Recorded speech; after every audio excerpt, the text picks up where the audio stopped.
Tonight, I don't know why there isn't any repercussion. one woman's journey to have her grandmother removed from a Pinawa care home after troubling audio surfaces of her being berated by a worker, and the response from the care home. Also tonight, reading, writing, and reaching for the pocketbook. It hurts some of my plans, especially because I do want to go on exchange. How some students at the University of Manitoba are pushing back as the province opens the door to a 4% tuition hike. Plus, a growing issue. What a new study has to say about the prevalence of herbicide-resistant weeds on Manitoba farmland.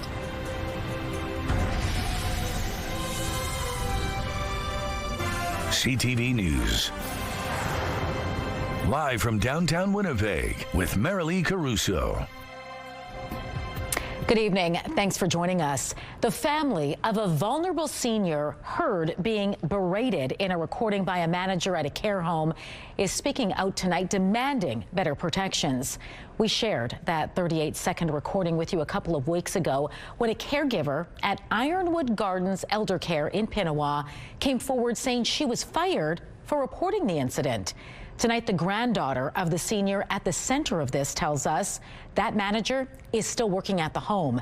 And as CTV's Harrison Shin explains, she's worried for her grandmother's safety.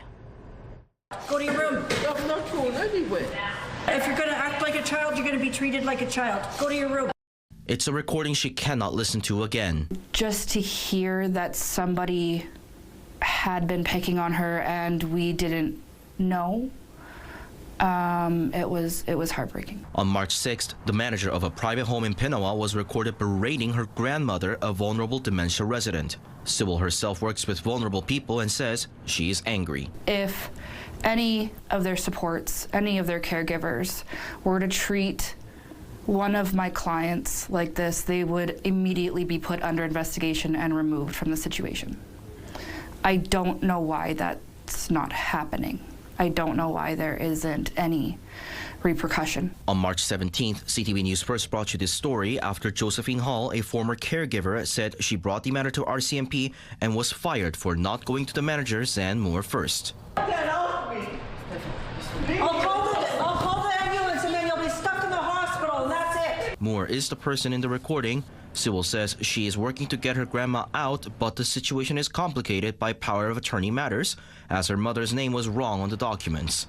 Now she is calling for a new law to oversee private homes like Ironwood. Just because it's a private facility doesn't mean that they can treat people any way they want to. Harrison Shin, CTV News, Winnipeg.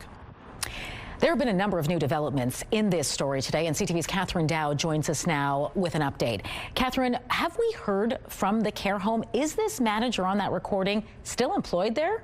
She is, Marilee. So Director of Ironwood Investments, Al Shrupka, tells us that 4 board members reviewed the incident. Their findings were shared with the entire board, who we're told affirmed its confidence in the manager and how she handled the situation. We were also told the manager in question notified the woman's family guardian of the incident, and they say that family guardian has expressed his full confidence in the care his mother receives at the home. All right, what about RCMP, Catherine? Are they investigating this? They are. So this afternoon, we finally got confirmation from RCMP that they are in fact looking into this incident. But there was a lot of confusion leading up to that, as initially we were told by the force there wasn't an open investigation. On March 31st, RCMP told us officers looked into this and decided to forward it to the Protections for Persons in Care office and would have no further involvement. But we later heard from the health minister, who told us RCMP were investigating. So we forward the minister's office the response that we got from RCMP asking for some clarification. And today RCMP sent us a revised statement saying they are currently investigating and apologized for the confusion. All right, speaking of the health minister then, Catherine, what is Minister Asagawa saying about this? Well, Marilee, the minister issued a statement saying, quote, "These allegations are deeply concerning. The safety of Manitobans is our top priority, and families deserve to know that their loved ones are safe, treated with dignity, and receiving quality care." The minister again reiterated RCMP are investigating, and the issue has been referred to the seniors advocate, who has also agreed to look into the matter.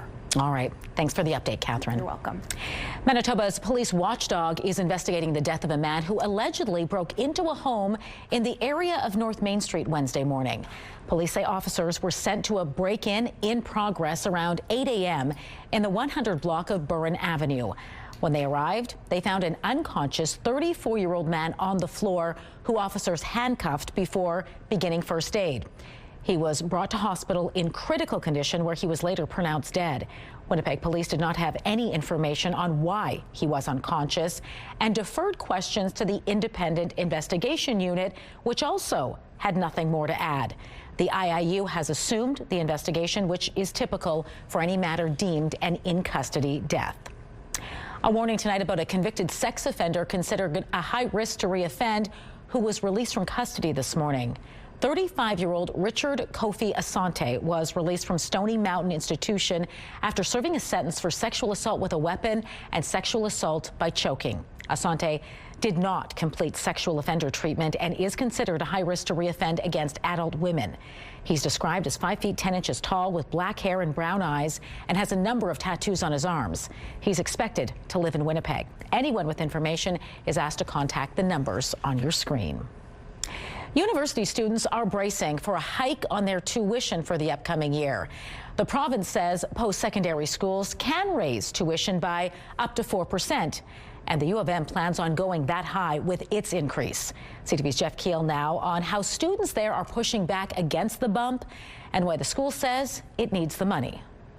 Danica Bloyog's tuition is around $7,000. I know a lot of students who struggle with that. They certainly have to support themselves by having multiple jobs.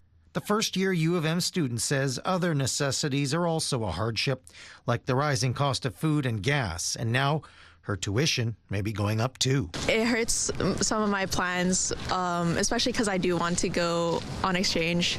So I'm just kind of dipping into other avenues. The province is allowing universities to raise tuition by up to 4%. The University of Manitoba is proposing to hike their fees to that maximum. Wow, that's not very good. The University Students' Union held an event Thursday calling on the province to increase funding to schools and the university to freeze tuition rates, even look at cutting administrative salaries to pay for it. Why are we being treated like revenue-making machines?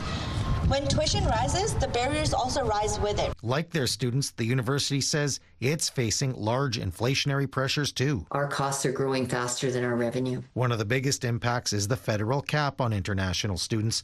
The U of M says they've seen a 40% drop in those first-year enrollments. International students pay closer to the cost of their education than our domestic students do, and we've been highly reliant on that tuition to help fund the cost of our programs. The Minister for Advanced Education also says the federal cap has had a significant impact and points to provincial increases in the university's operating funding, which is 2% this year. Since we've come into government, we've ensured that there is stable, predictable funding for post-secondary institutions. We've enhanced scholarships and bursaries. A final decision on the U of M's tuition hike is set for April 16th. Jeff Keel, CTV News Winnipeg. It's another sign spring is here. The city of Winnipeg has lifted its annual winter route parking ban. This means you can once again park on designated snow routes overnight. The annual ban starts when weather conditions require it, which can be at any point from November 1st to the end of April. This season's winter route parking ban went into effect on December 3rd. There are no other winter bans in effect at this time. All right, speaking of spring, let's bring in Colleen Brady, and hopefully she's got some spring weather in her forecast to share with us. Well, we're trying, folks, but you know, I've been talking over the last couple of nights about this low pressure system that was expected to develop in the U.S. and whether or not it was going to cross the international border and make its way into Manitoba. Well, it's just nipping at our heels. It is clipping the southeast corner of the province, but I will show you where else it is falling tonight and look ahead, of course, at your full Easter long weekend forecast coming up, and a look ahead into next week too. The CTV Live Eye is brought to you by Bath Fitter, exclusive home of the PermaFit solution. In Winnipeg right now it's cloudy. It's +3. Winds out of the east at 21 kilometers an hour. The pressure is dropping, and the humidity right now, Marilee, is 57%. Thanks, Colleen. Manitoba's chief medical examiner has ordered inquests into the deaths of more than half a dozen people, including an Indigenous man who was punched repeatedly by Winnipeg police during a 2023 arrest. But first, a warning, some of the details may be upsetting. Witness video captured the violent arrest of 37-year-old Elias Whitehead. He died after police were called to the West Broadway area for reports of an intoxicated man who had wandered into traffic and was trying to get into vehicles. An investigation by the province's police watchdog found Whitehead was punched and kneed nearly 24 times. The Crown ultimately declined to recommend charges, citing no reasonable likelihood of conviction. But the Independent Investigation Unit issued a recommendation to Winnipeg Police to reevaluate its use of force policies. The other 6 inquests called today include 2 men who died at Stony Mountain Institution, an infant who was stabbed, another infant who died of malnutrition, a man who died during a standoff with Winnipeg police in 2024, and an unnamed person who died at a Winnipeg hospital after being admitted for a mental health issue. Inquests do not assign blame. Instead, they examine the circumstances of a person's death and find out if anything can be done to prevent similar deaths in the future. A new report is shedding light tonight on the challenges of maintaining city playgrounds. It notes the cost for playground maintenance has exceeded its budget in recent years due to growing inventory, and the city won't be able to add any more from school divisions because of that. The city takes care of 545 playgrounds, 106 of which are in or beside schoolyards. Of those, the report finds 3% are in poor condition. It recommends prioritizing safety and dedicating resources towards the sites in parks. The Riel Community Committee will review the report next week.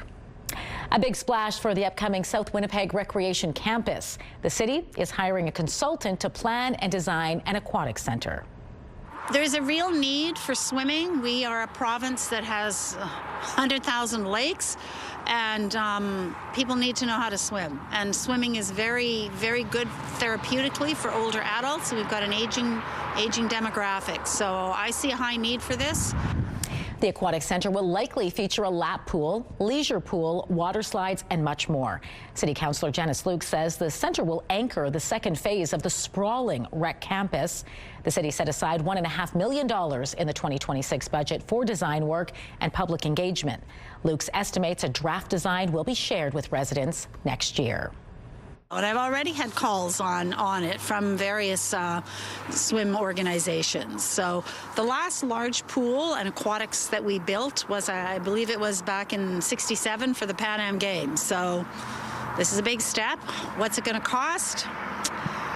Thompson's building one now around $42 million. I don't have the details on it, but I'm thinking $40, $50, $60 million for an aquatic center. Meantime, construction on Phase 1 of the campus starts this spring. Phase 1 includes a gymnasium, a running track, childcare center, and more. The complex is being built on Bison Drive, east of Kenaston. A new study is shining a light on a growing problem facing Manitoba farmers: herbicide-resistant weeds. According to a study published last month in the Canadian Journal of Plant Science, 72% of the 155 fields studied in 2022 contained herbicide-resistant weeds. Researchers looked at fields across south, central, and western regions of the province, along with places in the Interlake. That number has been steadily rising from the 32% observed all the way back in 2002. However, the authors note the patches of weeds themselves are smaller than those observed in previous studies. 11 herbicide-resistant species were recorded, which was 4 more than the last study in 2016. The historic Fort Garry Hotel was honored last night by Heritage Winnipeg. It was just one of the winners at the annual Preservation Awards. And it's just astounding how many heritage buildings have been rehabilitated and now have renewed life and are part of the urban landscape in the city. It's often easier and cheaper to simply tear down an old building instead of preserving the existing structure. But When organizations or individuals decide to go that extra mile, they qualify for the annual Preservation Awards, which is now celebrating its 40th year. 2 people and 4 projects were honored with awards. The Chessway Apartments project on Chestnut Street was among this year's winners, claiming the Residential Conservation Award. I'm in the business, and even I didn't have a complete understanding of exactly what it would take to accomplish the task, and it was a pretty significant effort. Fort Garry Hotel won a Commercial Conservation Award, and a second Commercial Conservation Award was handed out to the Saddlery Building on William Avenue. The Roslyn Square Apartments on Osborne Street were also singled out for a Residential Conservation Award. Easter weekend kicks off tomorrow with Good Friday, and we've got to look for you at what's opened and closed over the next few days. Shopping malls are open on Good Friday, although hours may vary. CF Polo Park is the only mall open on Easter Sunday. You can shop there from 11 to 6. Winnipeg and Brandon liquor marts are open 11 to 6 on Good Friday and Easter Sunday. However, the True North Square location is closed on both of those days, and hours at rural stores may also vary. City of Winnipeg offices are closed on Friday and Monday. Recycling and garbage collection on those days will proceed as normal. Transit on Friday will operate on a Sunday schedule. A full list of what's open and closed is up on our website. Just go to ctvnewswinnipeg.ca. Still to come tonight, buckle up for some higher prices. It used to be 100, now it's 140. And it's not just the fuel flowing into your vehicles, how some companies are adjusting prices to meet rising oil prices, and the push for relief coming from Canada's opposition PC party. All that and more when we return.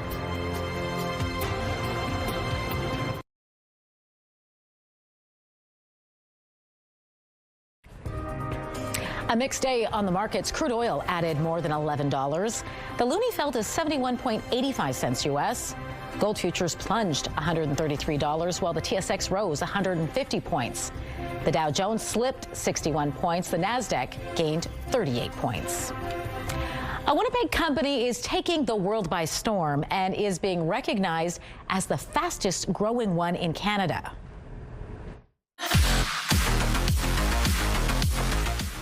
Activate has just been ranked the fastest growing leisure and entertainment company in the Americas for the 2nd consecutive year, and the #1 fastest growing company in Canada by the Financial Times.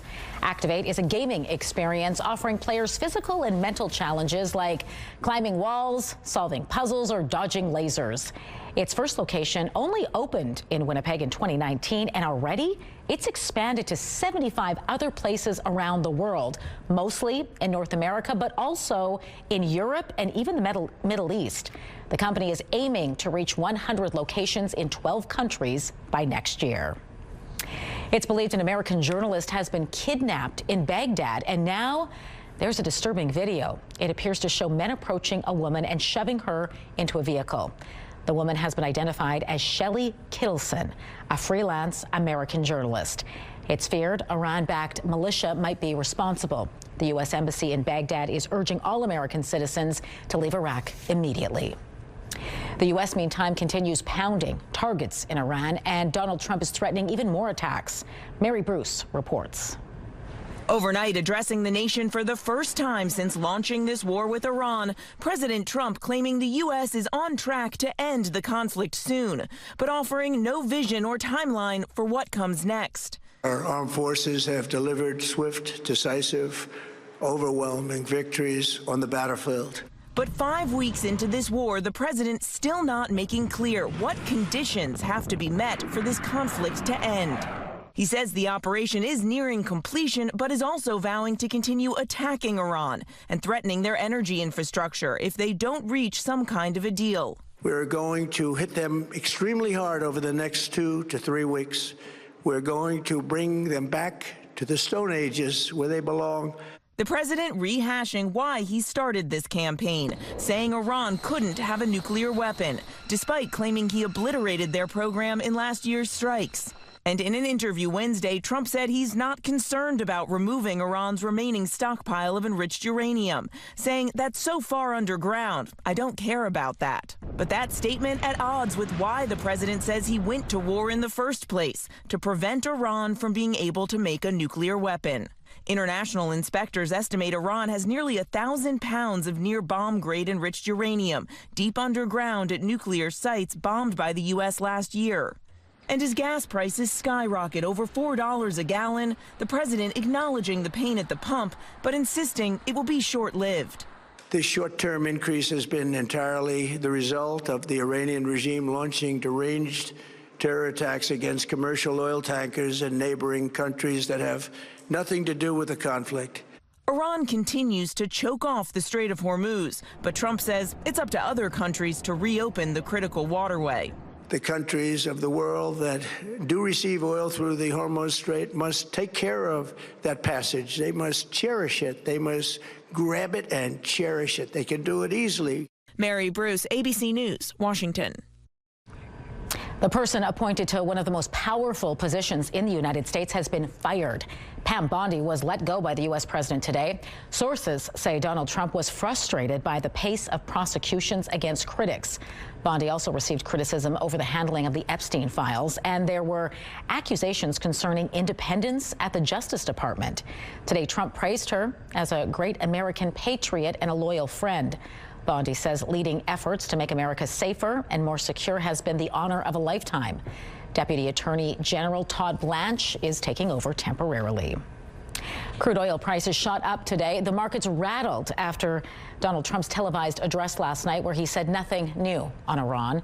Gas prices in Canada soared, prompting a call from the Conservative leader to give Canadians a tax break.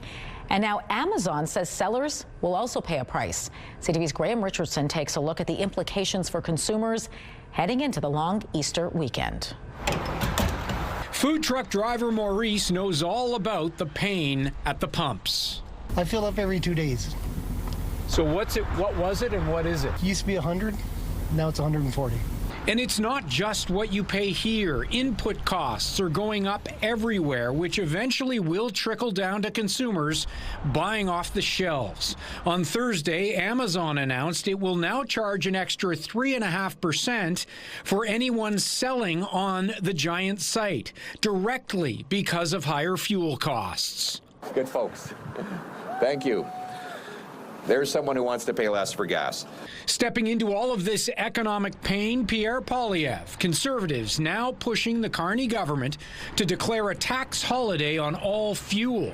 Zero tax until the end of 2026. Every single thing you buy has to be transported by truck and train using fuel. By cutting the fuel tax, you lower the cost of everything and make paychecks go further. This is an expensive idea that would cost the government more than $5.5 billion to implement in this year alone. Conservatives say a cut to zero federal tax for the rest of the year would drop 25 cents per liter off the average fuel price, saving a family of four more than $1,200. Poilievre points to Australia, Spain, and Ireland. They've all cut fuel taxes to ease the pain for consumers. In a taping for CTV's Question Period this weekend, Transport Minister Steve McKinnon said this about possible gas tax relief. It's an interesting idea that I heard from Mr. Poilievre, but I haven't been part of any discussion about removing the gas tax. Like so many Canadians, Maurice has met this latest surge in costs with more of a shrug than anger, at least for now. And he doesn't have a choice. I've been doing this for 51 years. And I've never seen it this high. So what are the chances the government takes Conservative suggestion to drop the gas tax to zero? Probably zero. But the Carney Liberals are under increasing pressure to do more, to do something, to give consumers a break as gas prices remain sky high. Graham Richardson, CTV News, Ottawa. This is Holy Thursday for Christians, and at the Vatican, the Pope has begun events leading up to Easter Sunday. The pontiff performed the first Chrism Mass of his papacy today. It's when the oil used in Catholic religious ceremonies throughout the year is blessed. During his homily, Pope Leo warned against the abuse of power and the desire for domination. He called for unity and peace, quote, in this dark hour of history. Tomorrow, the pontiff will preside over the Good Friday procession at Rome's Colosseum and late-night Easter Vigil on Saturday, followed by Easter Sunday. Later, the Pope washed the feet of 12 priests in the traditional Holy Thursday ritual. It's a hallmark of every Holy Week and recalls the foot washing Jesus performed on his 12 apostles at their Last Supper together before he was crucified. The pontiff said today's ceremony should inspire Catholics to care for those in need. In the UK, the King hosted a service which also commemorated Jesus washing the feet of the apostles at the Last Supper. The monarch distributed special money to local pensioners to thank them for their Christian service and for making a difference in their communities. This year, 77 men and 77 women received the special coins because the King is 77 years old. This service dates back to 6600 AD. 3, 2, 1, booster ignition. Coming up, the latest from space after a picture-perfect launch. How the Artemis 2 mission is getting ready to kick into high gear. And these below normal temperatures are going to be stubborn all throughout the long-range forecast. We should be hitting highs for this time of year, closer to about 6-7 degrees. But as you can see, we'll fall short of that. Overall, though, not a bad long weekend. Saturday at 3 degrees. Sunday, there is the chance of flurries for Easter Sunday, another high of 3. -3 by Monday, but brighter skies, mix of sun and cloud. But then we drop down to -10 Monday night, 0 and cloudy Tuesday. There is the possibility of showers or flurries by Wednesday with a high of 3 degrees.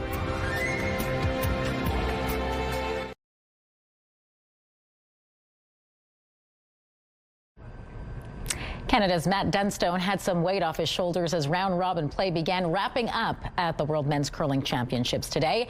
That's because he's already locked up his spot in the playoffs. And an open draw for 3. Dunstone's rink easily beat the German team this afternoon, thanks in part to those 3 points in the third end. Final score was 9-2 after just 6 ends. Canada is now tied for second place with Scotland with a 9-2 record. The top 6 teams are moving on to this weekend's playoffs, while the top 2 will get a bye straight to the semifinals. Team Canada still has 1 game ahead of them. They take on Norway tonight. And speaking of curling, the voice of TSN's curling coverage for more than 40 years is calling it a career after the championships. It's the button for the Canadian Championship. Who's got the button? Have they got the button? Vic Ratter has announced he's retiring after the conclusion of this weekend's Men's World Championships. He turned 72 in May and says it's the right time to step away after 53 years on the air. He joined TSN in 1985 and called every edition of the Canadian Men's and Women's Curling Championship since 1986, except for 2006. His contributions went beyond curling, though, and include coverage of NHL, MLB, football, Formula One, figure skating, bowling, cricket, and equestrian. The Jets are in Dallas for a Central Division tilt with the Stars tonight, and Winnipeg will get a big boost up front with Morgan Barron returning to the lineup. He's having a heck of a year for us. He's a key piece. His speed is a big factor, and he helps push. He helps push that line. Barron missed the past 2 games after being placed in concussion protocol. He took a big hit from Colorado's Josh Manson last Saturday and a hard punch in the aftermath. Barron says he's eager to get back on the ice and help the Jets keep pace in the crowded push for the playoffs. Obviously, haven't been here to watch the last 2 games, but I really liked a lot of the way the guys played. Watching on TV is a little bit different, but I think we're in a good spot here, and obviously this wild card chase keeps getting tighter and tighter. So I think everyone's in a good space and excited to play a good team. The Jets are just 2 points out of a playoff spot and coming off a 4-3 overtime win in Chicago Tuesday. Connor Hellebuck should get the start. Puck drop goes from Dallas at 7 o'clock. The Hockey Report, brought to you by Santa Lucia Pizza. Check out the game day special.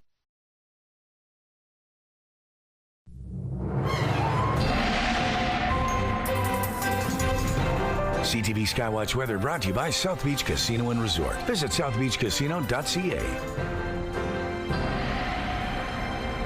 Colleen Brady back with your long Easter weekend forecast. And how's it shaping up for those planning to do some outdoor Easter activities this weekend? Not bad, as I mentioned when I showed you the long range forecast. Temperatures not quite as high as they ought to be for this time of year, but hey, at least they're getting over the freezing mark, which I think at this point we'll take it. But overall, actually, it should be quite a nice long weekend. Now, as for that low pressure system that I had been talking about over the last couple of days, that may or may not impact Manitoba. It is clipping the southeast corner. I'll show you there right around Sprague, some snow falling. But really, the bulk of this system on the Canadian side of the international border is impacting northwestern Ontario. So that snow is falling now in Kenora, Dryden, Fort Frances. Kenora should see about 2 to 4 centimeters come through tonight. Other areas, Dryden and Fort Frances further to the east, about 5 centimeters. This will wrap up around noon for Dryden and Fort Frances, earlier than that for Kenora. But as that snow continues to fall, it really shouldn't make its way to Winnipeg. You saw there, it's not too far off, but really it should stay in the southeastern corner of Manitoba. But really the focus is on northwestern Ontario with that snow. Overnight, some areas in southeastern Manitoba will see some clearing. But before we get there, cloudy this evening, but you can see much of the province tonight fairly clear as we move through central and parts of the north. There's a little bit of light snow falling now in the Churchill area, but not much to it. And again, as we get into those overnight hours, you see those skies start to clear up here in the south, and really winds are light all across Manitoba and into northwestern Ontario. Throughout the day tomorrow, Good Friday, a lot of areas will see some sunshine. We'll get some here in Winnipeg as well. And then we move into the overnight hours. The next little bit of snow just skims the most northern parts of the province. A little bit might come through here in the most southern parts of the province overnight into Saturday morning, but then again it moves off further into northwestern Ontario. So for tonight for Winnipeg, again, we likely won't see any of that snow make its way here. We'll see cloudy conditions for sure, down to -3 degrees, winds out of the northeast at 20 kilometers an hour, still around -3 Saturday morning under a mix of sun and cloud, light winds out of the northeast at 15 kilometers an hour, an afternoon high for Good Friday of +3, still under that mix of sun and cloud. The winds strengthening a little bit up to about 20 kilometers an hour, still coming from the northeast. That light snow falling in Churchill, it's been falling since about 8 o'clock this morning. It will wrap up later tonight, and then you drop to -20. Gillam, Island Lake, and Thompson, just a few clouds. And then tomorrow, highs of 2 and 3 degrees, sunshine or a mix of sun and cloud all across the northeast into Thompson. In the northwest tonight, clear in Lynn Lake, just a few clouds for the rest of the region. Overnight lows between -9 and -10 degrees. And then tomorrow, mix of sun and cloud for Lynn Lake, Flin Flon, and the Paw. Little brighter for Norway House, up to 2 degrees for most areas. In the southwest tonight, cloudy right around the region, -5 for Brandon, Swan River, all the way down to -10. Dauphin 2 tomorrow, Brandon 1 degree, a little cloudier in Brandon. Winnipeg in the southeast, cloudy to start tonight. Some clouds part outside of Winnipeg. We drop to -3 here. Mix of sun and cloud for most of us tomorrow with highs getting up above freezing, 3 for Winnipeg. And that snow falling tonight in northwestern Ontario. It'll be out of the way for Kenora by tomorrow morning, 3 degrees there. Dryden and Fort Frances. Once you get into the afternoon, you'll see some clearing with those temperatures getting up above freezing. Wayne sent this photo of this stunner of the Aurora Borealis. This was Wednesday over Knee Lake, Manitoba. That's in the northern half of the province. And this photo is from Pat. She spotted the Easter Bunny at Winnipeg Beach. Send us your weather photos by email to winnipegweather@ctv.ca. Thanks, Colleen. This was Canadian astronaut Jeremy Hansen's first full day in orbit as the Artemis 2 mission gets ready to kick into high gear. The crew on board tested systems, got some sleep, and prepared for an engine burn, which will set them on course for the moon. But the mission so far hasn't been without its glitches. CTV's John Vinavalley-Rao reports. 3, 2, 1, booster ignition. After a picture-perfect launch and 8-minute ride into space, part of which was captured out the window of a passenger jet. Welcome on board the Integrity spacecraft. The astronauts have had a very productive first day in orbit, checking systems while simulating a rendezvous with another spacecraft and making course adjustments. The systems, though, are performing very well. We anticipate that they continue to.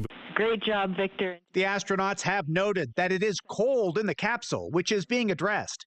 And initially, there was a problem with a lone toilet on board, but that has been fixed, with officials saying glitches are expected, given this is the first time humans have ever flown in the Orion spacecraft. You can expect that with such a complex systems along the mission, different little anomalies will blip up and down, and they'll be resolved That's par for the course. Following a 6-minute engine burn today, it will take the astronauts 4 days to get to the moon. Once there, they'll loop around it, with some hoping they'll capture on Monday a stunning view like this of the Earth rising from behind the moon. I know that they're really going to try to make that happen. I can't give you a confirmation on that yet, but stay tuned. And yeah, it's a tiny space. It's about the size of a camper van. In a pre-recorded video, Canadian astronaut Jeremy Hansen showed just how tight the interior of the capsule is. The 4 astronauts have sleeping bags that can be tethered to the spacecraft walls, and during the trip, they'll test exercise gear, which will be important to long missions in space. They are taking a very small piece of equipment called a flywheel, and so they're going to be doing exercise every single day. The astronauts describing the view from space as phenomenal as they head to the moon. And we will likely hear directly from Hansen this weekend during a video chat from space. John Venavalli-Rouse, CTV News, Toronto. That increases the cost in every step of production. On the hunt for Easter deals?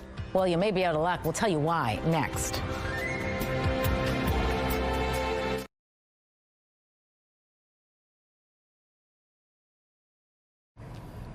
Shoppers preparing for Easter dinner might be feeling some sticker shock at the supermarket this year. Tyler Fleming explains. Is it more expensive? I'm not sure. Oh, yeah. This holiday ham from Costco, nearly $9 a kilo. A good deal for Eric Shear. I'm going to say last time I bought this, it was probably 30-ish. Compared to last year, up about 10%, in line with overall rising food prices. Refrigerated. To help offset the cost, this family is going with a potluck. I'm responsible for the ham, so this is like my only responsibility, so it's not that bad even if it goes up a little bit. New consumer data shows year-over-year meat prices, especially beef and chicken, are climbing fast. The prices of oil in particular have surged, and that increases the cost in every step of production. At Pete and Gus Meat Market, Case DeCarlo says while some shoppers are switching to other cuts, this year I'm seeing people getting a lot more pork, a lot of hams, crown roasts, and the like. His business is holding strong. I'm actually picking up Pete and Gus's famous breakfast sausages for 2 of my other kids and delivering them. They've always liked these breakfast sausages, so that's going to be part of their breakfast for Easter. You come to a place like this, you know you're getting good quality food. This guy is just an adorable little treat to put in your Easter basket. It is not just dinner. Chocolate prices have soared amid supply chain shortages. I'm also seeing more filler ingredients go into the products, palm oil, just more sugar and less cocoa. But that's not the case at White Pine Chocolates. I've decided to stick with small Easter gifts this year. Where owner Wendy Peterson says the value is in the bite. And you know that there's a lot of love put into it, both from the farm all the way to the chocolatier. I think that's special, and that makes a little luxury indulgence worthwhile. Some families may even push back this year's egg hunt. It's supposed to rain a lot on the weekend, so we figure we're going to do it the next weekend, maybe get some discount Easter chocolate. Tyler Fleming, CTV News.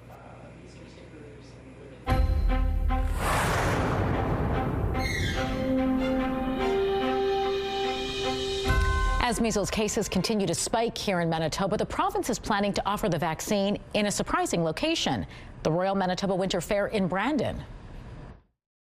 They're going to be there to meet folks where they're at. The health minister says the province will have a booth set up at the annual event there. Public health officers will be talking about measles and giving out immunizations to those who want one. So far this year, there have been more than 350 confirmed cases of the virus in our province. The province says it wants to answer any questions people might have about vaccines and provide them to those interested. An organization representing physicians in Manitoba is welcoming the province's efforts to recruit and retain doctors. Manitoba is paying a U.S. company to recruit American emergency room physicians for temporary posts, largely in rural and northern communities. Doctors Manitoba says emergency room wait times in the province are about 8.5 hours on average, well above the national rate. And the number of temporary ER closures is also higher. The group's president says Manitoba saw a record net gain in doctors last year, but most were family physicians in Winnipeg, adding shortages persist in rural areas. Two widely used chemicals to make plastics more flexible are being linked to nearly 2 million premature births and the deaths of 74,000 newborns worldwide in 2018.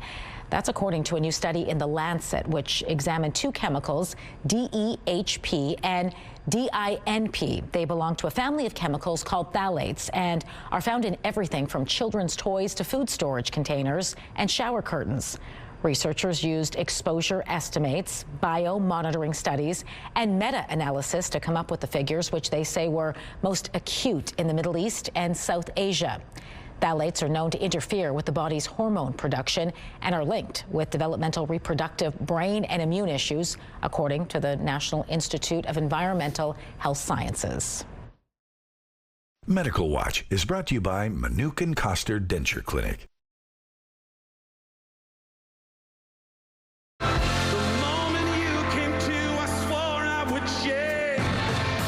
It's never too early to plan your Folk Fest weekend. We'll tell you when the headliners are playing next in Spotlight.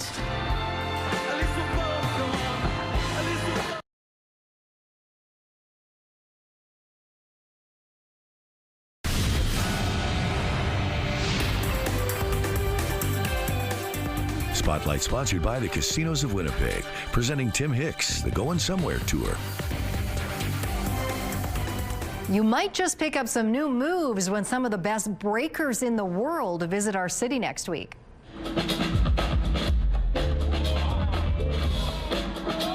Winnipeg is one of only 4 stops in Canada for the Red Bull BC One All-Stars Tour this month. World-renowned breakers such as Canadian Olympic gold medalist Phil Wizard and Japanese b-boy Issen will be holding workshops and networking events for people of various skill levels. It's all happening April 10th. That's next Friday over at Graffiti Gallery. You will need to register ahead of time. Just head to redbull.com. You may know him from The Daily Show or his many stand-up tours. And now there's another chance to see Josh Johnson live when he visits Winnipeg later this spring. I hate when people have a funny scream because they're in distress. You don't want to laugh at someone in distress, but it's too good. This man was over here in line. Nothing happened to him. The line just not moving. And he goes, The comedian, writer, and all-around funny man is making a stop at Burton Cummings Theatre June 14th. It's part of a stand-up comedy and live music experience dubbed Josh Johnson's Comedy Band Camp. The venue says due to demand, it's adding an early show at 5 p.m. before his already announced 8:30 show. You can find tickets by heading to burtoncummingstheatre.ca. Well, if you're trying to plan out your Folk Fest weekend, we're here to help. We now know when the biggest names at this year's festival are taking the main stage.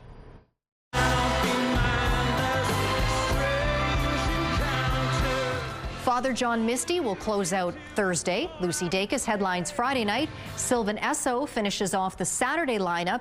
And Of Monsters and Men take the stage Sunday night to wrap things up. The 51st edition of Folk Fest runs July 9th to 12th out at Birds Hill Provincial Park. A legendary Canadian rock band is making their trip to southern Manitoba this summer.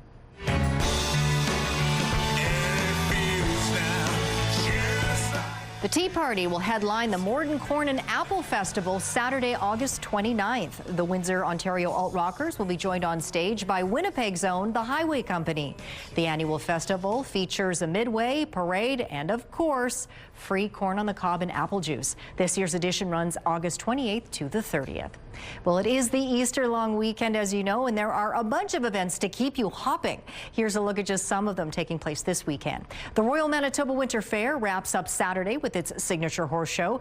Put down your phone. The Dolivert Museum is offering screen-free Sundays where they'll dive into a different theme with a modern take on analog activities. Osaradoc is hosting an Easter bazaar. Try your hand at Bunny Bingo or use GPS to hunt for eggs at Oak Hammock Marsh. The Royal Aviation Museum of Western Canada has its annual Easter scavenger hunt.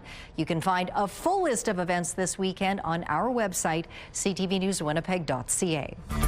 Your Thursday primetime lineup kicks off at 7 with Next Level Chef. 911 Nashville comes next at 9. Grey's Anatomy, that's at 8 rather. 911 Nashville is at 8. Grey's Anatomy is at 9. Just to be clear, and closing out the night, George and Mandy's First Marriage.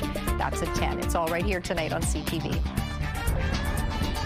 A new launch, the out-of-this-world specialty coin celebrating a milestone mission.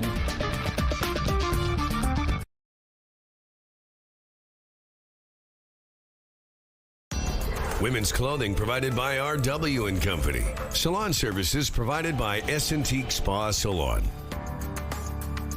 Our high temperature today for Winnipeg was 3 degrees, but on this day, April 2nd, 1988, we reached almost 17 degrees. Can you believe it? Tonight down to -3, cloudy. Good Friday, a mix of sun and cloud, +3. Similar conditions Saturday. By Easter Sunday, chance of flurries again, 3 degrees. -3 Monday, mix of sun and cloud. Back up to 0 Tuesday, a little cloudier. Chance of showers or flurries on Wednesday. Thanks, Colleen. The Royal Canadian Mint has launched a new coin that is out of this world. You got to see it. The colorful $20 fine silver collector's coin celebrates the Artemis II, the first crewed mission to the moon since the end of the Apollo program in 1972. Now, the coin depicts a Canadian Space Agency astronaut backed by an engraving of the moon, which, get this, under black light glows. See this? An iconic view of Earth also appears in the astronaut's visor underneath black light. This coin was designed by artist Pandora Young. Colonel Jeremy Hansen is on board NASA's Orion crew capsule and is the first Canadian to fly around the moon. That is one cool coin. Yeah, it's all so cool. All of yeah, you got to buy a black light just so you can get all the features of it. Yeah. But pretty neat. All right, that does it for us. Have a great Easter weekend. We'll see you back here Monday.